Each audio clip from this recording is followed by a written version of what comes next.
இன்றைக்கான mini vlog என்னென்னு பார்க்கலாமா? லஞ்ச் பாக்ஸுக்கு இறால் முட்டை சாதம் தான் செஞ்சுருந்தேன். ரொம்ப சிம்பிளாக இருந்துச்சு, அதே மாதிரி டேஸ்ட்டு ரொம்ப சூப்பராக இருந்துச்சு. எப்படி செய்யறதுன்னு பார்க்கலாமா? இறால் எல்லாத்தையுமே க்ளீன் பண்ணி தான் வச்சுருக்கேன். இப்போ பெரிய இறாலாக இருக்குது அப்படின்னு சொல்லிட்டு எல்லாத்தையுமே இந்த மாதிரி ரெண்டாக கட் பண்ணி எடுத்துக்கிட்டேன்.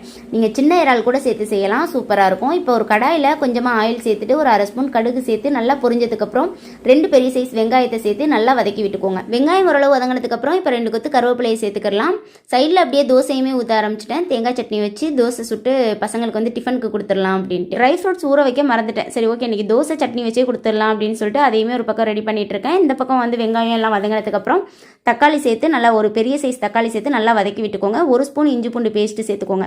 நல்லா பச்சை ஸ்மெல் போனதுக்கு அப்புறம் 1 ஸ்பூன் மிளகாய்த்தூள், அரை ஸ்பூன் மஞ்சள் தூள், அரை ஸ்பூன் மல்லித்தூள், தேவையான அளவு உப்பு சேர்த்துட்டு இதை நல்லா கலந்து விட்டுக்கோங்க. மசாலா ஸ்மெல் எல்லாமே போகட்டும். இப்போ க்ளீன் பண்ணி வச்சிருக்க இறாலை சேர்த்துக்கலாம். பிள்ளைங்களுக்கு சீ ஃபுட்டில் ரொம்ப பிடிச்சது 3 பேருக்குமே இறால் ரொம்ப பிடிக்கும். அதுக்காக எப்போ மார்க்கெட்டுக்கு போனாலும் என்ன வாங்க போனாலும் இறாலுமே சேர்த்து வாங்கிட்டு வந்துருவோம். இறால் எல்லாத்தையுமே பக்காவாக க்ளீன் பண்ணி ஃப்ரீசரில் எடுத்து வச்சிட்டோம் அப்படின்னா குக்கிங் பண்ணுறப்போ கொஞ்சம் கொஞ்சம் எடுத்து சமைக்கிறதுக்கு ஈஸியாக இருக்கும். இறால் சேர்த்துட்டு நல்லா ஒரு 5 மினிட்ஸ் நல்லா கலந்து விட்டுக்கோங்க. கொஞ்சமாக தண்ணி விடும். அந்த தண்ணி நல்லா ட்ரை ஆகிற அளவுக்கு நல்லா மிக்ஸ் பண்ணி எடுத்துக்கோங்க.